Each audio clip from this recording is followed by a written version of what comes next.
Hi. நம்ம இன்னைக்கு பார்க்க போகிறது வந்து பேர்ன்ஸை பற்றி பார்க்க போகிறோம். அதாவது பேர்ன்ஸ்னால் தீக்காயங்கள். ஓகேவா? தீக்காயங்களுக்கு என்னென்ன கொடுக்கலாம், என்னென்ன கொடுக்கக்கூடாது அப்படின்றதெல்லாம் சில பேருக்கு தெரிய மாட்டேங்குது. அதாவது நீங்கள் இது கொடுத்தீங்கன்னா சரியாக போகும், இது கொடுத்தா செப்டிக் ஆகும், இன்ஃபெக்ஷன் ஆகும் அப்படின்றது யாருக்குமே தெரிய மாட்டேங்குது. அதனால் இது ஒரு அவேர்னஸ் வீடியோவாக நான் போடுறேன். ஓகேவா? இந்த வீடியோவை நீங்கள் பார்க்குறதுக்கு முன்னாடி சப்ஸ்கிரைப் பண்ணுங்கள். இந்த மாதிரி வீடியோவை மற்றவங்களுக்கு ஷேர் பண்ணுங்கள். ஓகேவா?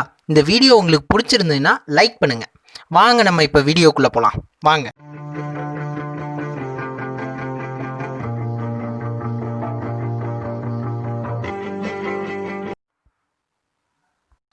முதல்ல நம்ம தீக்காயங்கள்னால் என்னன்னு தெரிஞ்சுப்போம். ஓகேவா? தீக்காயங்கள்னால் எதில் ஏற்படும்? அதாவது நார்மலாக ஃபயர் ஆக்சிடெண்ட் ஏதாவது ஆச்சுன்னா அதில் ஏற்படுறது. அப்படி இல்லைன்னா நம்ம குக்கிங் பண்ணிகிட்டு இருக்கும்போது அதாவது சுடு தண்ணி ஊற்றுறது, இல்லைன்னா டைரெக்டாக அடுப்பில் இருக்கிற நெருப்பு படுறது, இதனால் ஏற்படுது. ஓகேவா? இதில் வந்து இதை வந்து நிறைய வகையில் பிரிக்கிறாங்க. ஓகேவா? என்னென்ன வகையில் பிரிக்கிறாங்கன்னா, ஃபஸ்ட் டிகிரி, அதாவது வகைகள்னு பார்த்தோன்னா இதை வந்து first degree burns, second degree burns, third degree burns அப்படின்னு பிரிக்கிறாங்க. அதாவது முதல் நிலை, இரண்டாம் நிலை, மூன்றாம் நிலை, நான்காம் நிலையும் இருக்குது. இது வந்து எப்படி பிரிப்பாங்கன்னா ரூல் ஆஃப் 9 அப்படின்னு சொல்லி பிரிப்பாங்க. இது ஒரு மெத்தடு. அந்த மெத்தட்லாம் சொல்லி உங்களை சுத்த வைக்க விரும்பலை. நான் டைரெக்டாக எப்படி இருக்குன்னு நான் சொல்கிறேன். உங்களுக்கு சிம்பிளாக இமேஜை காட்டி நான் சொல்கிறேன். அதாவது இங்கே பார்க்குறீங்கள 1ன்னு போட்டு, இதில் லைட்டாக தீக்காயங்கள் சும்மா பட்ட மாதிரி இருக்குது. அதாவது மேலாப்பில் சுட்டது ரோஸாக தெரியும், அவ்வளோதான் நம்ம கையில். அடுத்தது ரெண்டாவதில் பார்த்தீங்கன்னா கொஞ்சம் டீப்பாக பட்டிருக்கும். அதாவது லைட்டாக கொப்பளங்கள்லாம் வந்திருக்கும்.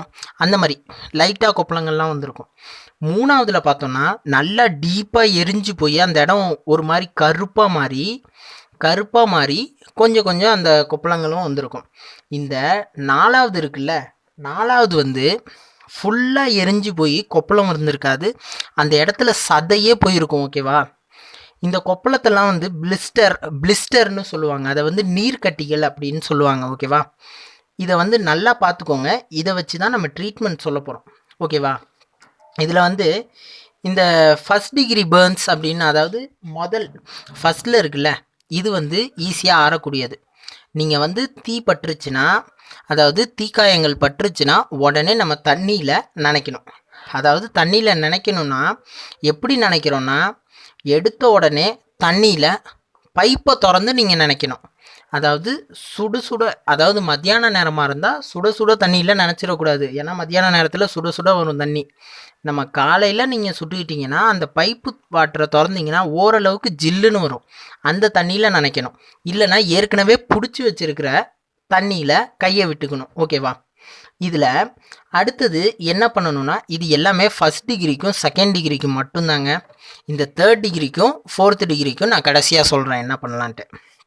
அடுத்தது வாட்டரில் நினச்சப்புறம் வீட்டில் ஏதாவது க்ரீம், அதாவது என்ன க்ரீம் அப்படின்னு சொன்னால் இந்த ஆயில்மெண்ட்டுன்னு சொல்லுவாங்க தெரியுமா, இந்த ஸ்கின்னுக்கு, அதாவது ஸ்கின்னுக்குன்னு சொல்லும்போது பேர்ன்ஸுக்கு சொல்லப்போனால் நிறையா ஆயில்மெண்ட்ஸ் இருக்குது. அதை வந்து மெடிக்கலில் எப்பயுமே ஒன்று வாங்கி வச்சுக்கோங்க. ஏதாவது எமர்ஜென்சினா தேவைப்படும். இல்லைனாலும் மெடிக்கலுக்கு போய் லேட்டானா கூட பரவாயில்ல, மெடிக்கலுக்கு அப்புறமா போய் கூட வாங்கிட்டு வந்து வைங்க. அடுத்தது மேக் கோல்டு கம்ப்ரெஷன், அதாவது ஈரத்துணியால் சுற்றி வைக்கணும். ஓகேவா? ஈரத்துணியால் சுற்றி வைக்கணும். மற்றபடி அந்த இடத்துக்கு நீங்கள் வேறு எதுவுமே பண்ணக்கூடாது. இதை பண்ணிங்கனாலே ஆட்டோமேட்டிக்காக அந்த இடத்துல தழும்பே இல்லாமல் உங்களுக்கு சரியாயிடும். இன்னொன்று என்னென்னா, வலி இருக்கும். வலி இருக்கிறதுக்காக நீங்கள் ஒரு பெயின் கில்லர் டேப்லெட் போட்டுக்கலாம்.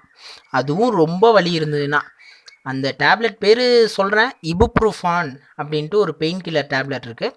அந்த பெயின் கில்லர் டேப்லெட் நீங்கள் யூஸ் பண்ணலாம். இதில் சில பேர் இதெல்லாம் நம்ம செஞ்சால் ட்ரீட்மெண்ட், அதாவது இதில் போட்டிருக்கு பார்த்தீங்களா, ஃபஸ்ட் டிகிரி 1, 2ன்னு போட்டிருக்கு பார்த்தீங்களா, இந்த 2 வரைக்கும் தான் நம்ம பண்ணலாம். ஓகேவா? இந்த ட்ரீட்மெண்ட் வந்து இந்த 1, 2க்கும் மட்டும்தான் அப்ளை ஆகும்.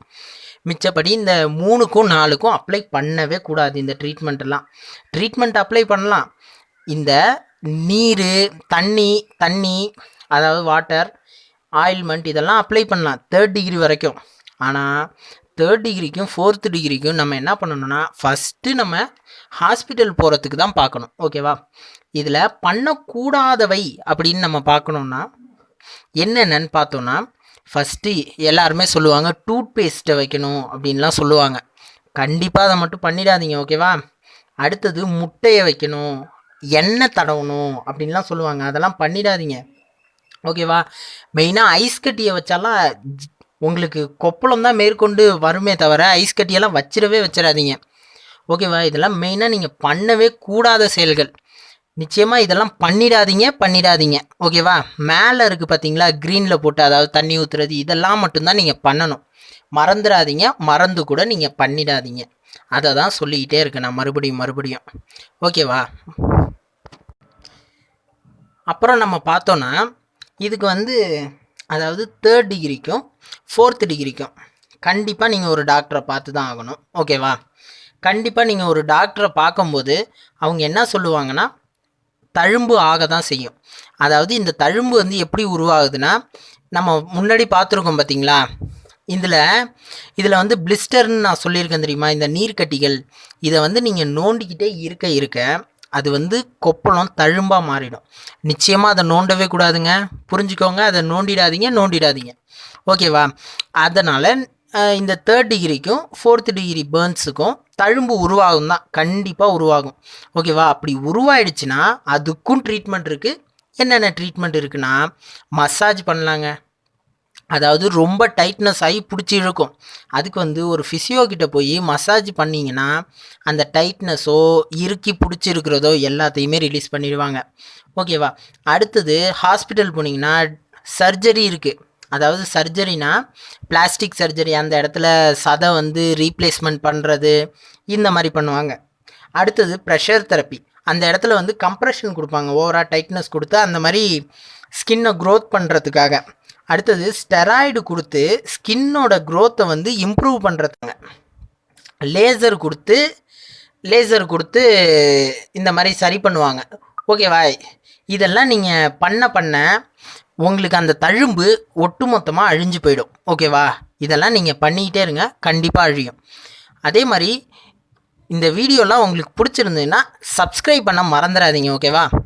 அதே மாதிரி குழந்தைங்களையும் கண்டிப்பாக கிச்சன் பக்கம் விட்டுறாதீங்க. மெயினாக குழந்தைங்க ஸ்கின் 1st டிகிரி பேர்ன்ஸ் வரத்துக்கு சான்ஸே இல்லை. லைட்டாக சுட்டால் கூட அவங்களுக்கு ரொம்ப அதிகமான காயங்கள் வந்துடும். ஓகேவா? அதனால் குழந்தைங்கள தொட விட்டுறாதீங்க எதையும். இது என்னோடய அட்வைஸுங்க. ஓகே, இந்த வீடியோ பிடிச்சிருந்ததுன்னா லைக் பண்ணுங்கள், உங்களோட ஃப்ரெண்ட்ஸுக்கு ஷேர் பண்ண மறந்துடாதீங்க. ஓகே, பாய்.